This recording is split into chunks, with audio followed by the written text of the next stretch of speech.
Man, it's been a long time since I've looked at a Nokia device. What was the one with the crazy camera unit? It was like 20 megapixels. It had the huge, it was yellow. The Lumia 1020 might be the last Nokia phone that I featured here on the channel. That could be crazy, maybe I'm wrong. But now, I kind of feel compelled to jump back in because a lot has changed. And now we're talking about Android One, which, as you know from previous videos, is of interest to me. I'm a big fan of stock Android, bringing a uniform experience to more Android hardware. So this, of course, is the Nokia 7.1. It's packing the Snapdragon 636 chipset, so it's not blazingly fast, but it's got a pretty attractive price tag. You can pick this up on Amazon right now for around 350 bucks for the 64 gigabyte version. Yes, there are some other devices in this space that may be a little bit quicker, but what you get here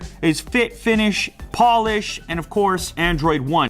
5.8-inch 19:9 FHD plus display. No OLED or anything. Remember the price tag, 350 bucks. It is capable, however, of HDR video. A 12 plus 5 megapixel rear camera with Zeiss optics and an 8 megapixel wide angle front-facing selfie camera.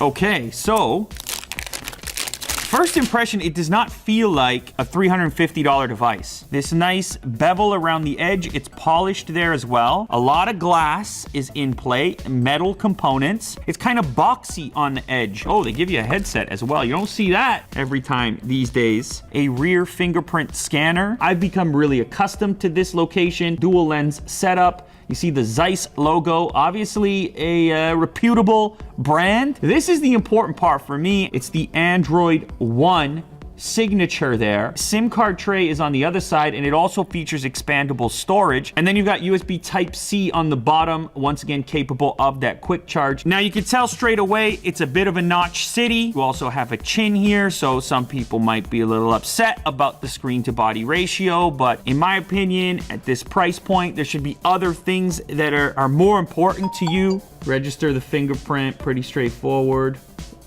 Average, whatever, acceptable. As you can see, stock Android experience, beautiful, wonderful. It's like a warm blanket. Now out of the box, this is Android 8.1, but it's supposed to be getting upgraded this month, in fact. Again, part of the Android One program, you get the updates to the latest version a little quicker. Maybe not pixel quick, but next in line for sure. Okay, let's go ahead and give the camera a quick look here. The camera app is not stock. This is not the Pixel camera or stock Google camera, and that means that you have a few more options in here that they've added, including a stacked image processing, which is going to hope to replicate some of the effects that you're seeing on those higher end phones. Okay, let's do a quick little test here. Auto HDR is turned on. It's going to attempt to bring up the shadows in the frame and give you more detail in the highlight. I'm not sure how well that's working. I mean, it's a very bright environment, but it looks a little blown out on the side of the face there. That looks to work a little bit better than there. I mean, not bad.